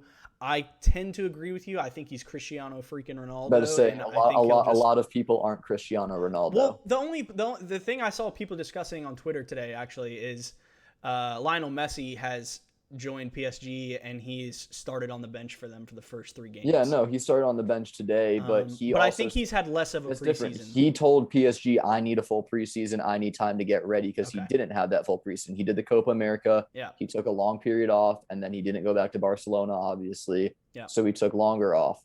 So he said himself, I needed a full preseason before I just come in here and play. Mm-hmm. Ronaldo's been playing, and yes, that is my Ronaldo final take. 12.5, and yes, he starts is my final. I like it. Last bit of thing on this game in general is I think Wolves' defense will also offer great value. They have a great run of fixtures. I will show you in a few minutes. Saiss should have scored the amazing double save by David De Gea. That was Roman Saiz. He's 5 million. I think Connor Cody at 4.5 offers good value, and I also think their right back. Help me out. Right back for Wolves, Semedo. Yeah, Semedo. Nelson Semedo. Thank you. He's also 5 million. Will be good value. But that's all I had to say. Let's get into our teams, Ben. I'll start it off. Yeah, go for it. I knew that this week in general I'd probably have a tougher week. I took that on the chin. I still somehow beat out the average at 54. I ended on 55 points. I was a captaincy decision away from a good Great game week. Yeah. Honestly. That's all it is. This game is super punishing in captaincy. You either love it or you hate it. Some weeks I love it. Some weeks I hate it. I have nobody else to blame other than myself from taking it off Antonio. But yeah, I would if I would have captained Antonio, I'd have finished on -2 + 11, 9 more points. That put me at 64. Yeah, which is right up there with I think where most people are this week. Most people are on 54. That's the average. You're above average. That's the average. I'm saying if you're a heavily invested FPL player, you have to consider the average takes into consideration people that have no idea. Don't change their team. Yeah. Right. Yeah. So people that are actively changing their teams and very invested in the Premier League, I think most people this week either captained Antonio, Salah, or Son, and every single one of them returned. So I'm saying most people in terms of that finished at 64 or above points because they got that captaincy right. So that's kind of my point. Rough week for me. That's okay. I wanted to take 2 transfers into the international break. Hindsight, I'm glad that I did not make the 2 transfers I was considering. The under consideration for me was moving out Riyad Mahrez and Ivan Toney. And the move for me would have been Riyad Mahrez into probably most likely Ben Rama. And then I would have moved Ivan Toney to Calvert-Lewin. So that's 10 points in between them, right? And Calvert-Lewin scored 9. Ben Rama finished on 2, so I would have been 1 point better off. But I also would have lost a transfer. Yeah. So I'm happy with that. Mahrez is probably gone for me next week. First, I'll get into the scores. Alexander-Arnold got the bonus, the 2 bonus. Shaw got his first clean sheet. Salah scored a penalty. Mahrez came off the bench, got an assist. I wish he would just start. Oh, he'd be such good value if he just started, but he's just not. He's got to go. Antonio on fire. Ings with an assist. Toney got his first goal. That's how I finished here. Yeah. I will go into... It's not a bad game week. No, it's not horrible. Honestly, I'm happy with it. It's all right. It's a captaincy decision away from being very good. Right. And that's how a lot of game weeks are. It's just if you hit your captaincy, you had a good game week. If you didn't, you didn't. I'm just happy that I was above average. I kind of thought I would be below average this game week. So we move into next week. If I show how my team's going to line up going into 2 weeks from now, game week 4, this is what I'm looking at the moment. My thoughts are at this point in time, Mars is going to go for me no matter what. He's gone. My next decision is, do I want to swap out Ings or do I want to swap out Toney?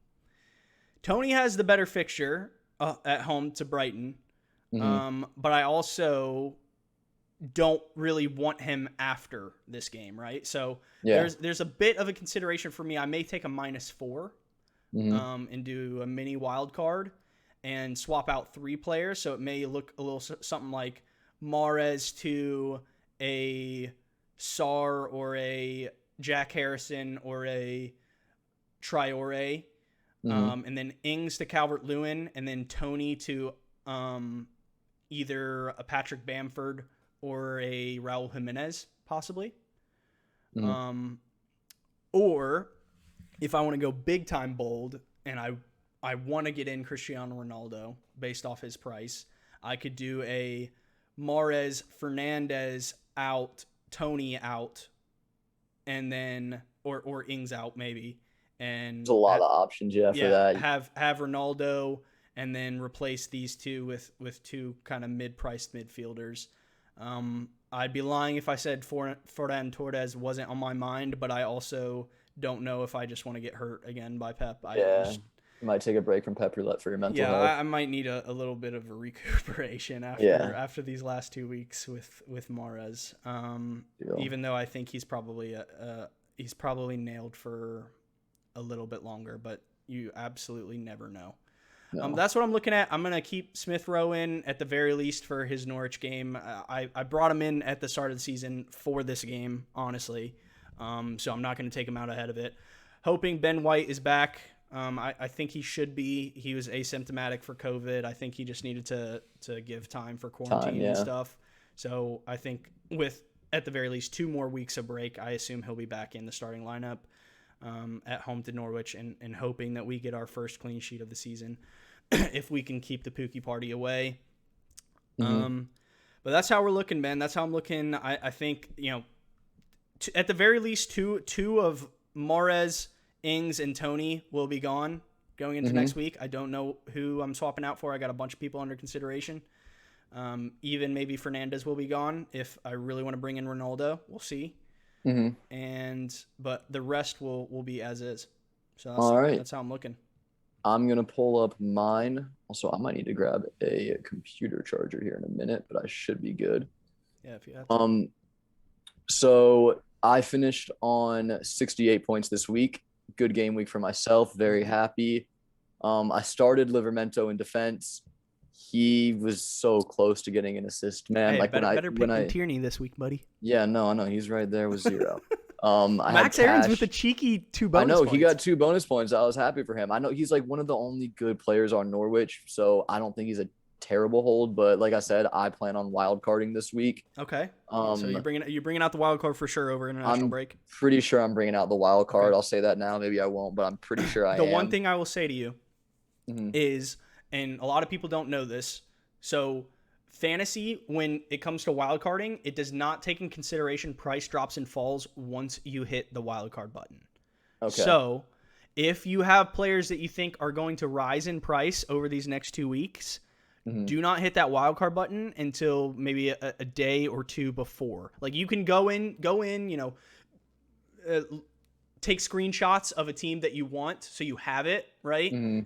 Tinker all you want, but don't hit confirm and don't hit play wild card until later on in the game week so that you catch any price rises that may happen over the international break.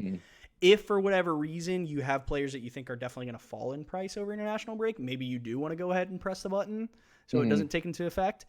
I think actually price, I need to look it up. I think price falls may still count if you hit the wild card button, but I know price rises don't. All right. But anyways, so I'm definitely considering wild carding, but this week was a good one for me. Captaining Son paid off in big dividends, 20 points, brilliant goal. Salah with 10. I had Mars as well. He got an assist in his cameo. Yeah. Shaw good in defense. And then other than that, a good front line. But I plan on changing this team up a lot. Salah's gonna stay. Mahrez is not.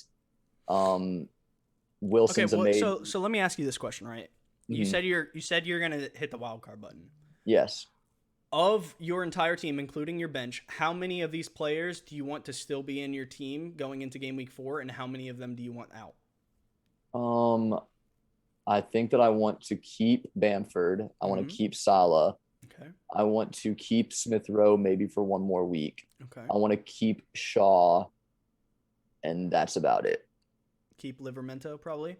Yes, sorry. Apologies. Yes, keep Livramento as well. Okay. So I'm looking to swap Schmeichel, Cash, Mahrez, Son, Wilson, Ings, and then on my bench is Tierney, Willock, and Aarons and Foster. Okay. So I'm looking to make a lot of changes. Okay. I definitely want to bring in some of the newer Premier League players. Ergo, your Lukaku's is someone I'm really targeting. Yep. And yeah, definitely just kind of want to take a look around and tinker with like a million different options. So I don't even want to say names because it won't matter because I'll end up changing my mind eventually. But yeah, overall for me, I'm very pleased with this game week. 68 points, I think is a great return for me this week. I'm very happy with it. My captaining decision, I mean, I guess I could have left it on Salah and gotten the same return, but I put it on Son and got a different return, the same return actually. So yeah, good game week for you. I'm happy. I told you at the start of the game week, I think you'd do better than me this game week. Wish that Cash had did something. Wish Livermento had gotten that assist, but it is what it is at the end of the day. Yeah. Yeah, good game week, brother. Thank you, bro. You'll go into international break, probably hitting that wild card button, and come out the other side. Yes. That'll be fun. I want updates on your wild card. Trust me, I'll be looking at options and thinking players, and I've already been doing it too much. Honestly, I've been trying to calculate things. Yeah, he's fully into fantasy Premier League, ladies and gentlemen. It's too much. All right, I'm gonna let you pull up the full screen fixtures. I have to reach behind me and grab a computer charger. Go ahead. Apologies. All good. All right, let me bring up the fixtures going into game week 4. This is what we're looking at. Actually, first, I wanted to, if we can. Apologies for that, but we are back and we are good. No, you are all good, my friend. I wanted to really quickly look at some of the sustained runs for teams that I think are really good coming up. So let me really quick swap out. Well, first I want to look at the Leeds fixtures. Look at Leeds. Again. Leeds have a great run coming up. So we got, after next game week, they play Liverpool. They have Newcastle away, West Ham home, Watford home, Southampton away, Wolves home, Norwich away. That's fire. That is an unreal run from game week 5 to game week 10. Mm-hmm. I will be looking to bring in, at the very least, one Leeds player, whether that's Patrick Bamford, Rafinha, or Jack Harrison. I don't know. I mean, I'm obviously going to hold on to Luke Ayling for this run. Mm-hmm. But I will be bringing in at least one, possibly two, and triple up on Leeds for this run. I like them for this run. The other one, the other two runs that I have in mind are, let me see. Let me switch out Luke Shaw here for a moment. Let's go down to, let me just search Cody. Here we go. Connor Cody. So their next 4 are Watford away, Brentford at home, Southampton away, Newcastle home. And then they go into Aston Villa away, Leeds away, which aren't that bad either.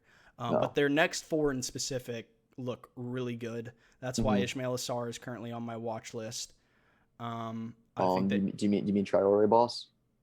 Oh, yes. Sorry, yes, Traore. You're good. No, you're good. Ismail Assar's next. Yeah, Ismail Assar's next. I know you're going there, but I'm just making sure you know. Yeah. Yes, thank you. This is why Traore is on my list and why Wolves' defense in general should be on everybody's list at the moment, because I think every single one of these games could possibly be a clean sheet, genuinely. Yeah, they have a really good defense. They have a very good defense. They play 5 at the back system typically, so we'll see. Yep.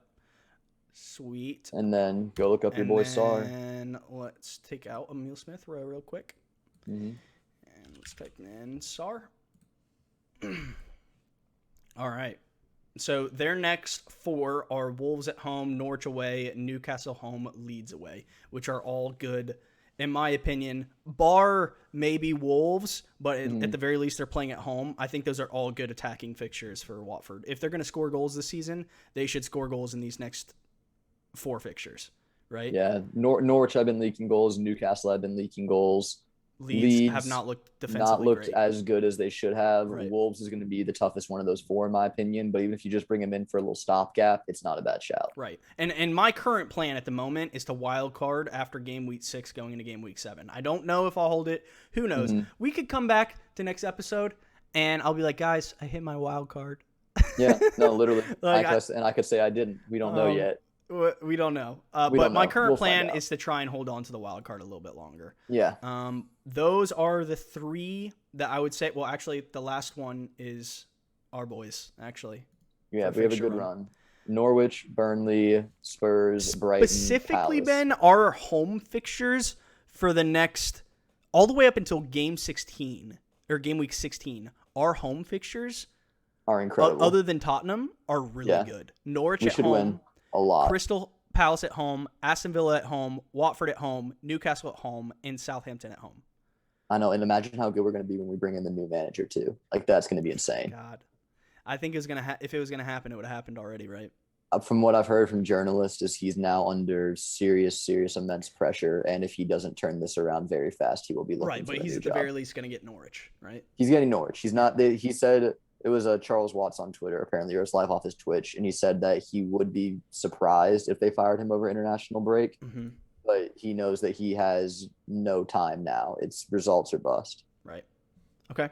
Well, let's talk captaincy options for next week as we look at these fixtures real quick, and then we'll go into our player picks and we'll go ahead and wrap it up. Okay. Yeah. Captaincy options going into game week 4. Who are your? Give me your top 3. Salah. I'm going in no specific order here. Salah, Okay. Kane, Okay. if he plays Cristiano Ronaldo. Okay. If he starts, you got to go Ronaldo. Those are my 3. Okay. And you? Let's extend it to top 5. Actually, I want your top 5. Okay, top Give me 2 more. 5. Yep. Aubameyang. Okay. And oh no, that's tough. That's a tough one for the 5th one because I want to say Lukaku. I would say Lukaku. I would say I'll go with Lukaku. I'll go because but Antonio against Southampton is also just like Oh yeah, they are away. They are away though. That's the only reason. But like Mhm. Southampton looked really good for a half, and then they didn't look good. And like West Ham tied Crystal Palace, but yes, Antonio delivered. Yeah. I'll go with Antonio over Lukaku. Okay. Why not? Okay. Yeah, I think I agree with every single one of those. If I were to put it in order of, if I were to rank my captaincy options for going into next game week, this is an if, right? If Ronaldo starts at home at Old Trafford, Newcastle, number 1 captaincy pick. Yeah, in my totally mind. fair. In my mind. That's totally fair. Number 2 and would be number 1 if Ronaldo does not start that game would be Mohamed Salah. I know, they are Very good. They are Very away good. to Leeds, but this fixture in particular has so many goals in it. I think they won the first one 4-3 last year, and then Leeds won the second one 1-0 with a late corner off a header or a header off a corner. Yeah, I just think in general this game has goals. Especially the way Leeds have looked lately. Yeah, so Salah coming in at second, maybe first if Ronaldo doesn't start, and then for me, it would go Aubameyang at home to Norwich. You can laugh all you want. That's fine. I think he'll be a good option. I don't think anybody will go near him considering how Arsenal have looked. If you want a differential captain, if you want a differential player that absolutely nobody has in their teams, if you're looking to gain some ground, if you're feeling all the way in the dumps already, you want a differential, bring in Pierre-Emerick Aubameyang for this game week. The man can score goals. He's going up against a poor Norwich side. There is a lot of pressure on Arsenal to perform, and it starts with him. He's the captain of the club. Yep. So, and Arsenal should be healthy. He's my number 3, Ben, and then 4 for me. I actually don't even have Kane on my radar. Against Palace? Nope. Wow. Okay. Nope. I really don't. I think Palace at home are good defensively, and they're tough. Spurs have scored 1 goal every game. They're not like free flow owning the league like they were at the start of last season between Son and Kane right now. I mean, they look decent, but in terms of goal threat, they don't. It's not the same for me. And I also don't think. Let me ask you this question. Do you think Kane will match his performance last year? No. Right. So automatically we think that this year there's going to be a regression, right? Because he had such a good year. It's hard to match what he did last year. Right. Yeah. So I think he will be a good captaincy. I actually thought he was a great captaincy option this week. I think he was unlucky to blank at home to Watford, but I don't have him as a captaincy option next week. If you were to go Son and Kane, I wouldn't call you crazy, but they're not even in my top 5. Number 4 for me would be Mikel Antonio, just purely because you cannot deny his form right now. He's absolutely unreal. He may even should be higher on our list, just considering for us what he's done lately. Yeah. But absolutely an option. And then number 5 for me would be Romelu Lukaku at home to an Aston Villa that may or may not have Emi Martinez in goal. And Buendia in the midfield. So and I'm pretty sure Tyrone Mings got hurt this week. Yeah. So they might have to start that low knee for Manchester United, Tuanzebe. Yeah. So it'll be Tuanzebe and what was it? Konsa and House. What is it? Courtney. I thought they would just play Konsa and Tuanzebe. Yeah, it may just be them too. But lot of good options this week. A lot of good options. A lot of good fixtures. Well, sorry, excuse me, not this week. These matches are not for 2 weeks. There will be an international break, so breathe, take a week off, enjoy your Labor Day weekend. But there will be a little bit of a stopgap here. Yep, absolutely. So going into our player picks, Ben, we both nailed it this week. Honestly. We did. No, we hit. Oh, sorry. One more thing I would like to say. Yeah. Arsenal are down in the mud. If we lose to Norwich, the next podcast will be the first one I do not wear an Arsenal jersey on, out of embarrassment. Wow. If we lose to Norwich, I will not. I will wear a regular Honestly, t-shirt. I gotta hand it to you that you're even wearing one right now. I got it in the background. I got the jersey on. Yeah. I will always support this club, good, bad, whatever. You know, it's like a marriage, but an abusive one where I get abused. Yep. But if we lose to Norwich, I will be too embarrassed to wear an Arsenal jersey on the pod in 2 weeks' time. Fair enough. So there you go. Well, if we lose to Norwich, we will be in a position where we will absolutely have a new manager. Oh, yeah. We will probably have, I want to say probably have a new technical director, but who knows if our club's smart enough to do that. He would go. I think that if Arteta goes, Edu goes as well, because they've been in tandem this whole time. Again, I don't want to get into the inner workings. Either way, we're not going into that. Back to the player picks. We both smashed it. You had Vardy. He had a goal and an assist. Yeah. How many points did he finish on? He finished on 12. 12, and I had Son, who finished on 10. Yep. So I do want to big up myself thus far, because every player I've picked has scored so far. Yeah. I'm 3 for 3. It's been valid. It's been solid, and it's been good. Hey, all I'm saying is, listeners, if you're looking for a captaincy option, you better be listening to our player picks. Yeah, because we're on one right now. No, we're on one. So I think I'm still up 2 points. 3 points. So to recap, game week 1, Ben picked Salah, 17-pointer. I picked Greenwood, 8-pointer. Game week 2, I picked Mahrez, who came off the bench and scored with a 6-pointer. Ben picked Ismail Assar, who blanked. And then this game week, I picked Vardy with 12, and you picked Son with 10. So in total, I am up to 26 points. In total, you are up to 29 points. So you're in the lead by 3 now. It is very close. It is very tight. I'm loving this competition. Well, you've been smashing it, so I'll let you pick first again this week. Go ahead. No. I have 2 options. So whichever, if you don't take, I have mine. So I'm gonna let you go first. I wasn't ready because I thought you were going first this week. You don't know who you're taking? No, go first, please. It literally helps you. You get the full pick of the board. Okay, fine. Give me 1 second. So I'm just gonna talk out loud my thinking here. No, that's good. The viewers will enjoy this. We got Arsenal at Norwich, which I like. I actually like it because in my mind, there's only one option, and that's that we win that game. So, that's just in my mind. We could come back here in 2 weeks' time, and you guys can all laugh at me if I'm wrong, but that's the only option. Here's my problem, right? Is I want to pick Cristiano Ronaldo at home to Newcastle. On God, do it. But do it. I don't know if he's going to start. If he doesn't play, or if something happens, you can tweet out your vice. But that's my problem. I'm not gonna pick him because I think no matter what he plays, I think it is a possibility that he comes off the bench late, and then I don't really want that pick. So I'm gonna refrain for now, even though I think it's a really good pick. I think you should. I genuinely wish you would, just for the scenes, if he starts and scores like a brace. Yeah, I agree. It would be fun. You're gonna be kicking yourself if he does that, which he will do because he's Cristiano Ronaldo. Can you hear me? Yeah, I got you. I think I just hit my mute button for a second. No, you're good. I genuinely would not be like opposed to doing that myself, but I'm gonna probably save Ronaldo for later. But I would not. I think it's a great pick if you end up making it, and I wish I could talk you into it just because I think it would make it more fun. Yeah. That being said, looking over the fixtures, I am going to go Pierre-Emerick Aubameyang. That's fair. No, that was one of the two that I was considering. Yep. I rate that. I think that my only problem with that Yep. is if Lacazette is deemed healthy as well, Mm-hmm.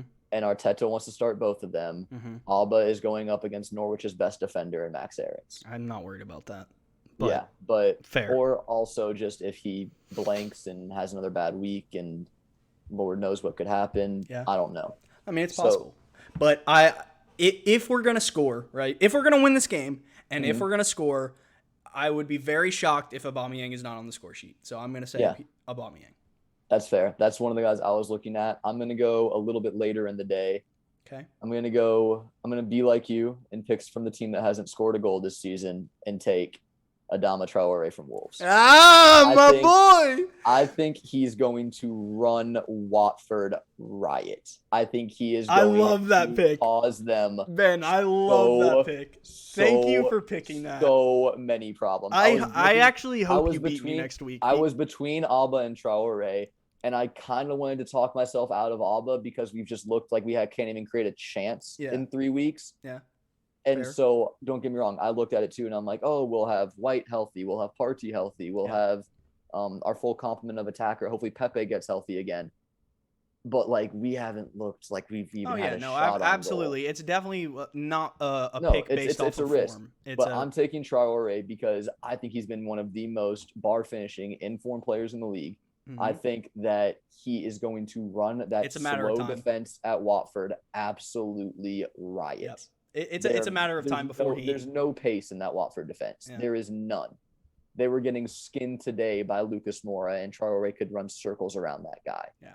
So I love it. I don't even like it. I love it. I'm picking Traore. I'm picking Traore. That's my pick for this week. Well, there you have it. Write them down. They're already in my phone, brother. Beautiful. They're already in my phone. Beautiful. With that said, I do love to just say the game that I think will be the most fun game to watch throughout the week. Mm-hmm. That's going to be the Man United game at Newcastle. Is that just for Ronaldo for like that? Yeah. That's fair. I think that Liverpool Leeds could be a banger in terms of goals scored, but they were very hit and miss. I think Arsenal could have a field day against Norwich. We need to, or Arteta's done. Absolutely. But also, I could see us being 0-0 in the 75th minute and bringing on Lacazette. So you don't know what's going to happen with us. Yeah. That being said, that's the episode. Yeah. Yeah, that's the episode. Brother. Yeah. So that is the episode, guys. Once again, if you are on YouTube, make sure to leave any comments with any questions that you may have about us. Let us know if you're playing along with your player picks and list them out. Tell us how many points you got. Hopefully, you're beating us. Yeah, I do want to bring that up. I think last game week, let's see, was it Ryan Williams picked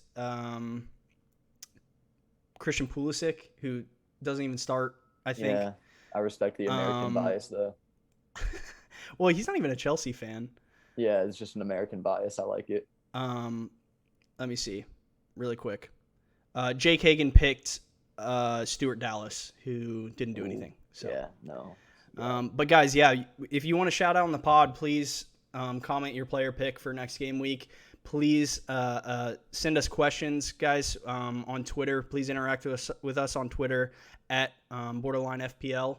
Mm-hmm. We would love to answer your questions on the pod and just interact with you in general about any fantasy talk, any Premier League talk at all. Anything, just talk to us.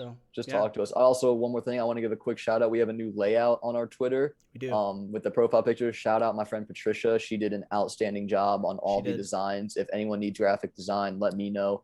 I will hook you up with her. A very great rate, a very great product. She's outstanding at what she does. But yeah, hit us up on Twitter.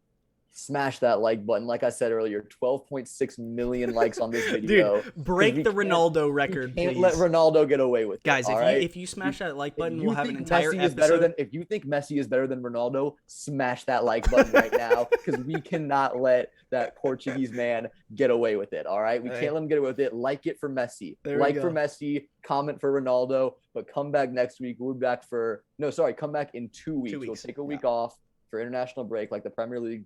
We all have nothing to talk about. For those of you who don't know, I will get to see Ben for the first time in a while next week. It is my bachelor weekend with all my best friends, and I am beyond pumped. So, Yes. bit of a break from the Prem and a fun trip with the boys. I'm excited. Follow up with us in 2 weeks. Yeah, follow up with us in 2 weeks. I'll be going back there. Arsenal won't be around to ruin our weekend. But until Facts. then, you guys, we will see y'all later for episode 5 in 2 weeks. Adios. Peace, guys. Thanks.